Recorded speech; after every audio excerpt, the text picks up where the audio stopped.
Hi, I'm Robbie Hopkins, and I just want to cover the Fair Labor Standards Act. And I particularly picked the child labor laws affecting the world and insight on it as far as the child labor goes.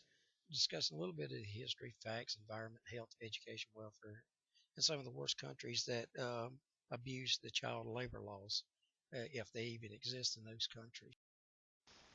Child labor's been around for centuries. They even been time of the pharaohs and all. They had indentured servants, basically slaves. They worked for no money at all to apprenticeships up into the 1800s and up to 1938 when the laws was passed for minimum wage under the Fair Labor Standard Act. Some of the cause and effects of it, the biggest cause of child labor is based on the fact that the families impoverished. The poverty is the biggest cause of child labor. It's out of necessity because the more hands that they can work, the more money they can bring in, and they really don't have no other choice.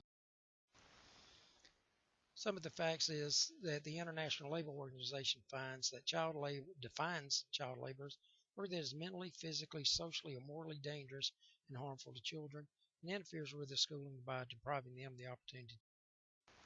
The price of labor. 168 million children worldwide are trapped in the child labor.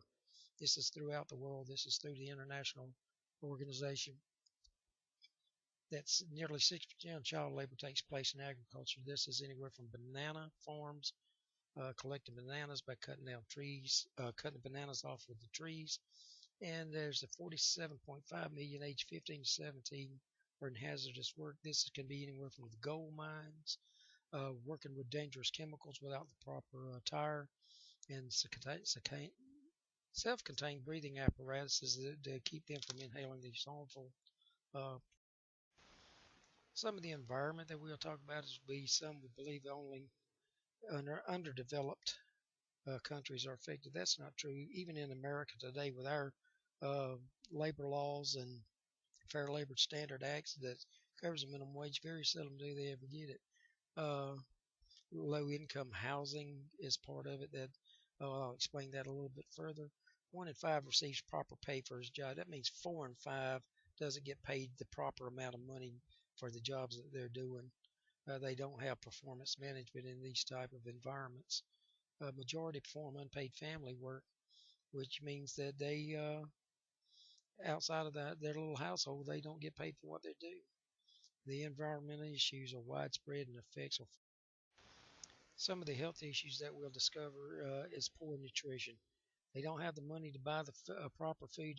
Fortunately, in America, some of the underpaid employees they do have the right to Medicaid and other subsidies that can help them with that.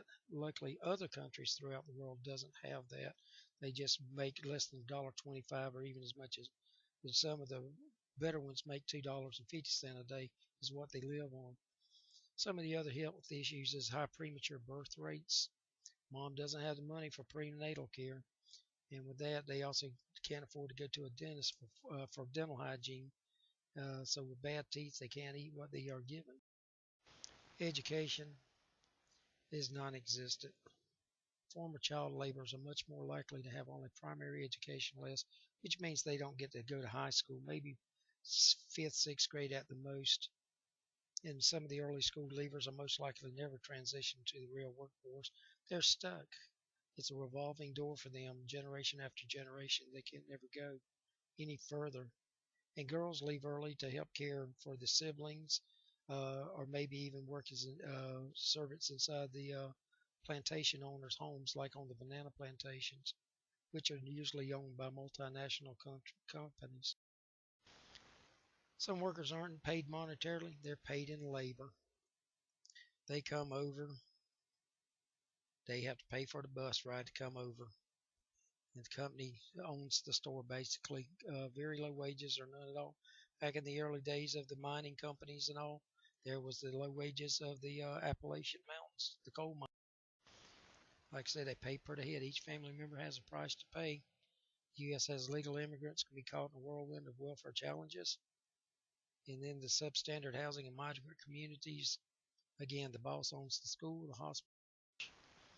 Worldwide child labor. Almost every country uses child labor. Most common is India, Indonesia, Afghanistan, and Pakistan.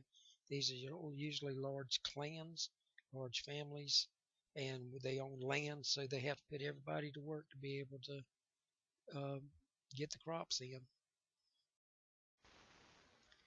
Some of the ways that we can eradicate child labor is let's get involved. Call your congressman or your congresswoman and tell them that we need to stop this. It's not fair for the children to be involved in this. It's not their fault. It's not their right. Let's get together and get our governments to overhaul our immigration policies. Let's bring these fair folks onto these fine folks that want to come to America, especially want to come in on a level playing ground, and let's get them where they want to be. They want to be here for a reason, not to just come in here and work for the jobs that we don't. So let's see what we can do. Globalization is one of the major problems, even as today in the 21st century. Like I said earlier, multinational corporations, they own plantations, they own factories, they own it all around. Sweatshops in India, sweatshops on the streets of New York, bringing them in, hiding them, making them work for little piecemeal work a lot of times in the garment industry, how they do it. Let's increase the funding for poverty-stricken countries. We're funding them left and right. Let's give them a little more. Let's develop ways to end poverty. Get these children out of these fields and out of these warehouses and get them into the schools that they deserve. In a summary, although we live in a modern world, child labor is still alive and well.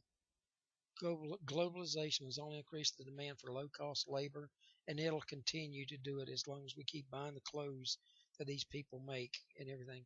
Children aren't the answer to this problem. Only education will only help to remove this world burden. Thank you for listening. Have a good day, and hope you learned a little bit. Thank you.